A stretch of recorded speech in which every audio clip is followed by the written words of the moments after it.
আজকে আমরা যাব বিজলি মহাদেবের ট্রেকে।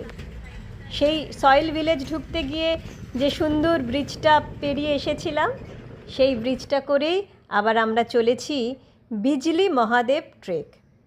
সয়েল ভিলেজ থেকে 57 কিলোমিটার দূরে চানসারি ভিলেজ, ওটাই বেস ক্যাম্প। ওখান থেকেই আমাদের ট্রেক শুরু হবে। চানসারি ভিলেজ থেকে আমরা ওঠা শুরু করলাম বিজলি মহাদেব ট্রেক, দুটো লাঠি ভাড়া নিয়ে।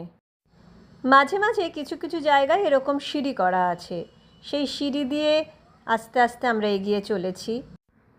কিন্তু আমার মতে এই সিঁড়ি দিয়ে উঠলে পায়ে খুব চাপ পড়ছিল, তার থেকে এই সাইডে যে কিছু রাস্তা করা আছে আমরা বেশ ওদিক দিয়েই হাঁটছিলাম। তাতে হাঁটাটা একটু বেশি কিন্তু কষ্টটা কম। কোথাও কোথাও আবার সিঁড়ি করা নেই, এই রকম পাথুরে রাস্তা, সেই পাথুরে পাহাড়ের গা দিয়ে আমরা এগিয়ে চলেছি। ওই উপরে উঠতে হবে, ওখানেই বিজলি মহাদেব আছে, একদম উপরে যেখানটা দেখা যাচ্ছে। 2.5 কিলোমিটার ট্রেক করে নিচে এসেছি। কিলোমিটারটা 2.5, কিন্তু হাইটটা অনেক বেশি। এরপর আমরা যাবো ওই উপরে।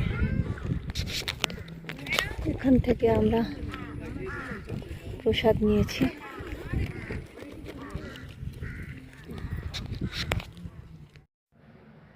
ট্যুরিস্ট কিন্তু সেই অর্থে খুব কম, বেশিরভাগই স্থানীয় মানুষ যারা বিজলি মহাদেবকে দর্শন করতে চলেছে। এই বিজলি মহাদেবের একটা লোকমান্যতা আছে, সে গল্পটা আমি পরে বলছি, কিন্তু তার আগে চোখ ভরে কিছুক্ষণ দেখে নিই, মন ভরে দেখে নিই এই এত সুন্দর ছবির মতন প্রকৃতিকে।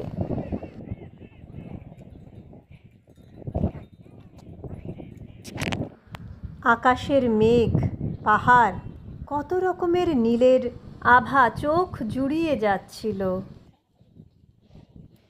প্রায় পৌঁছে গেছি আমরা বিজলি মহাদেব। লোকমান্যতা অনুযায়ী এখানে প্রতি 12 বছরে একবার বাজ পড়ে শিবলিঙ্গটি দ্বিখণ্ডিত হয়ে যায়, এবং যে পুরোহিত আছেন তিনি ওই যে শিবলিঙ্গটি দেখা যাচ্ছে সেটি দ্বিখণ্ডিত হওয়ার পর ঘি, মাখন, লবণ, বিভিন্ন শস্য দিয়ে ওটাকে আবার বিশেষ প্রক্রিয়ায় জোড়া লাগানো হয়। এই যে এই ত্রিশূলগুলো, মন্দিরে প্রায় 4টে ত্রিশূল আছে চারদিকে, হয়তো এই ত্রিশূলগুলো ওই বাজকে শুষে নিতে সাহায্য করে, যার ফলে এই মানালি অঞ্চলটা, কুলু অঞ্চলটা বড় বড় দুর্ঘটনা থেকে রেহাই পায়। বিজ্ঞান এবং বিশ্বাসের সহাবস্থান একেই বলে। ওই দূরে রানওয়ে দেখা যাচ্ছে, ওই দূরে। এটা কি কুলুর রানওয়ে? হ্যাঁ, কুলু এয়ারপোর্ট। কুলু এয়ারপোর্ট, ভুন্তার এয়ারপোর্ট আর কি। ভুন্তার এয়ারপোর্ট।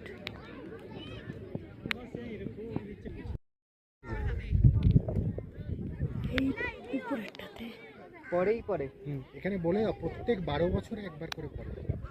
কোন দিন?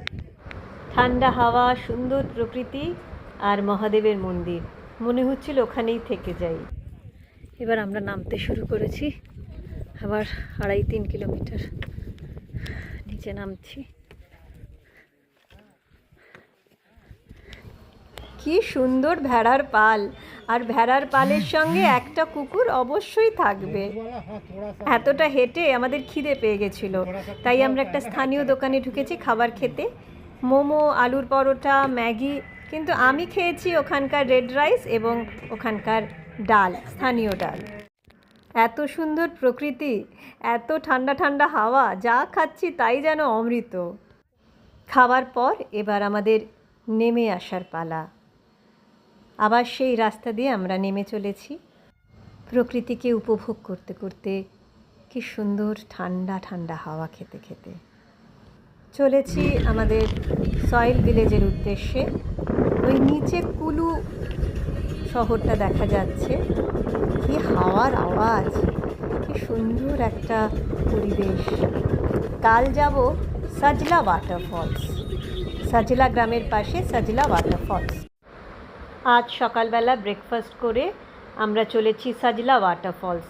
সাজলা গাঁও বা সাজলা গ্রাম, সেখান থেকে সাজলা ওয়াটারফলসের ট্রেক শুরু হবে।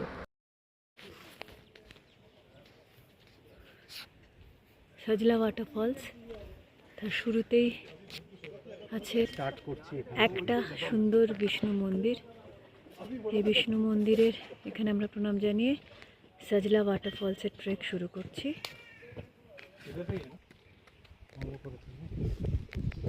এরা লোকেরা বলবে এই পাথরটা এরকম আছে ভগবান।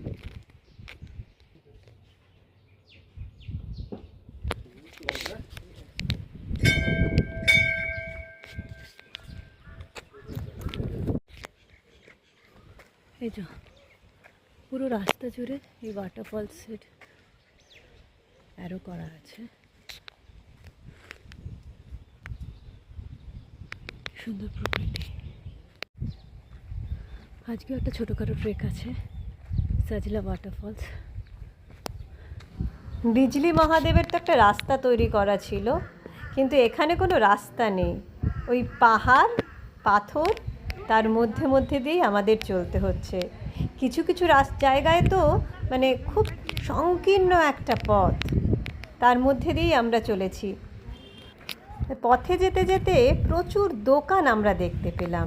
সেখানে স্থানীয় মহিলারা উল দিয়ে মাথার টুপি, মোজা, ক্লিপ, দুল, পার্স, বিভিন্ন রকমের ছোট ছোট জিনিস বানিয়ে বিক্রি করছে। রাস্তা কিন্তু খুব সাংঘাতিক, আসলে কোনো রাস্তাই নেই। এই গাছের গুঁড়ি, পাথর, এরকম সাংঘাতিক সাংঘাতিক রাস্তা দিয়ে আমরা কখনো মানে স্লিপ করে গড়িয়ে নামছি, লাফ দিয়ে এরকম করতে করতে আমরা পৌঁছচ্ছি সাজলা ওয়াটারফলস। ওই দূরে দেখা যাচ্ছে তুষার আবৃত পর্বতশৃঙ্গ, আর আমরা চলেছি রাস্তা দিয়ে। মাঝে মাঝে একটু এদিক ওদিক দেখছি। এই আমাদের পথ, এখান দিয়েই আমরা নেমে নেমে চলেছি। সাংঘাতিক রাস্তা। হাঁটতে হাঁটতে হঠাৎ যেন জলের আওয়াজ পাওয়া গেল, তার মানে কাছাকাছি চলে এসেছি আমরা। সাজলা ওয়াটারফলস দূর থেকে দেখা যাচ্ছে, এটা তলাটা, আমরা একদম উপরে যাব। দুর্গম রাস্তা পেরিয়ে আমরা এসেছি, আমরা আরও দূরে যাব, কিন্তু জলের দেখা একটু পেয়েছি।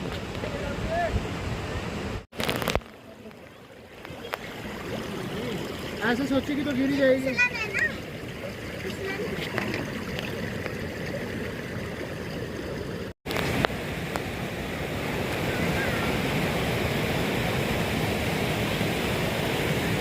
চারপাশে জলের ধারা, চারপাশ দিয়ে এইরকম রাস্তা। যদিও কালকে যে ট্রেকটায় গেছি তার থেকে অনেকটাই কম রাস্তা এবং অনেকটাই সহজ, কিন্তু খুব সহজও নয়। এই যে রাস্তা, কষ্ট করে এলাম এই যে ফলসটা, কিন্তু অন্যান্য জায়গা থেকে বেশ সহজ। জলের কি আওয়াজ, কিন্তু ভিড়, এটাই একটা খারাপ দিক। বাকি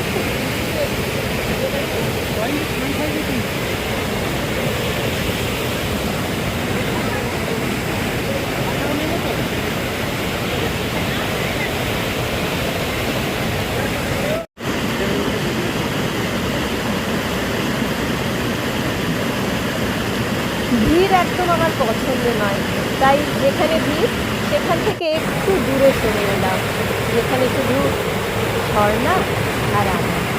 জলে এখানে একটু পা ডুবিয়ে বসতে কিনা ভাবছি, প্রচণ্ড ঠান্ডা জল, পা ডোবানোর সঙ্গে সঙ্গে মনে হলো পাটা কেটে গেল। আর একটু এগিয়ে এলাম, যেখানে ভিড় প্রায় নেই, এইখানটায় কিছু সময় কাটাতে হবে।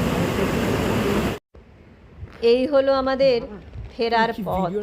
এই পথ দিয়ে বেয়ে বেয়ে আমরা উঠব। তাহলে বলো, সেটা রেকর্ড করে দিচ্ছি। সাদা বিড়াল বললে আর রংটি কেন কালো? কালো বিড়াল বললেন আমি যখন জন্মেছি বসে তিনজন একটু খুনছুটি করছিলাম। লাইটও তো বুঝিয়ে দিয়েছে।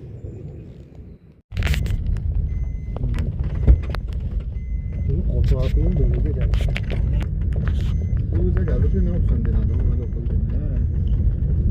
বৃষ্টি রোদ Magkano yung ako pagkari ako. পাহাড়ি রেপোজারি আমরা রয়েছি মানালি ঢোকার আগে ফুড স্ট্রিট নামে একটা খাবারের মল। পিৎজা হাট, কেএফসি এবং আরও অনেক ফুড ব্র্যান্ডের দোকান ছিল। সেখান থেকে আমরা দূরে নদী দেখতে দেখতে লাঞ্চ করলাম।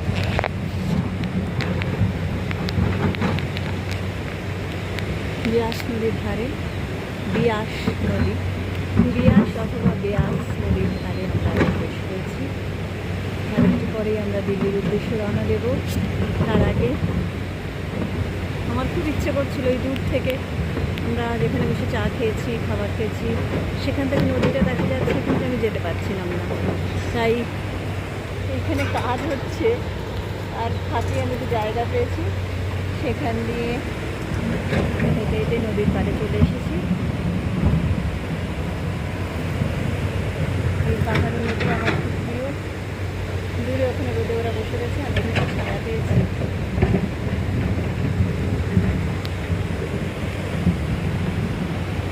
এই নদীতে, নদীর ধারে বসতে আমি আবারও আসবো।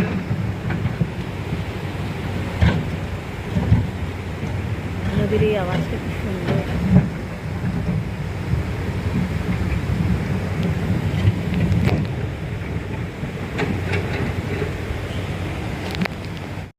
ব্যাস নদীকে বাঁ দিকে রেখে আমরা আবার দিল্লির উদ্দেশ্যে রওনা দিলাম। সবাই ভালো থাকবেন, ভালো রাখবেন।